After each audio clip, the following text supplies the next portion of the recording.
آپ کہتی ہیں کہ پہلے انصاف پھر انتخاب. آئین بڑا کلیئر ہے, 90 روز میں الیکشنز ہونے چاہیے, اور یہ امپریشن آلموسٹ بڑا اسٹرانگلی اسٹیبلش ہو گیا کہ پی ڈی ایم کی گورنمنٹ جو ہے وہ الیکشن سے دور بھاگ رہی ہے.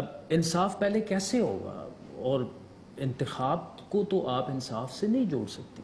جب دل کیا اسمبلی توڑ دی, جب دل کیا سائفر لہرا دی اور بعد میں امریکہ سے معافی مانگ لی, جب دل کیا کوئی بات کہہ کے اس سے کمپلیٹ یو ٹرن لے لیا, تو اس قسم کے جو, میں تو یہی تو کہتی ہوں کہ وہ دماغی مریض ہے, وہ ایک سٹیبل انسان نہیں ہے. ایک تو ویسے وہ دماغی مریض ہے, اس میں عقل نام کی, ملک کی ہمدردی نام کی, پاکستانیت نام کی کوئی چیز نہیں, اوپر سے وہ نشے کا عادی ہے.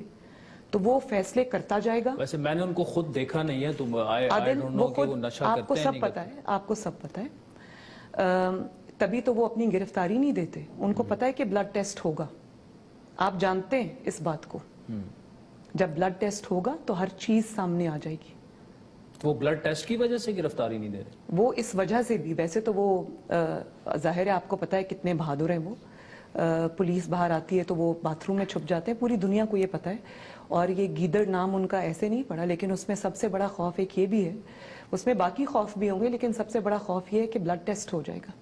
تو آپ مجھے یہ بتائیں کہ ایک منشیات زدہ شخص, جو آپ نے کبھی دیکھا ہوگا نا, میں اپنی تقریر میں بھی یہ کہتی ہوں کہ جو جن لوگوں کی جگہ وہ اوور ہیڈ بریجز کے نیچے جو پڑے ہوتے ہیں, جو قبرستانوں میں پڑے ہوتے ہیں, جو پارکس میں دن میں سوئے پڑے ہوتے ہیں, ان کو خبر نہیں ہوتی, ان کو ہوش و حواس میں وہ لوگ نہیں ہوتے, کیا ایسے شخص کے ہاتھ میں آپ ملک کے فیصلے دے سکتے؟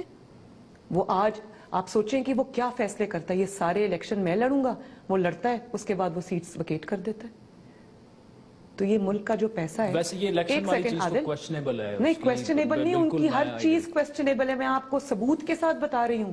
یہ میری آرگیومنٹس جو ہے وہ ان دی ایئر نہیں ہے.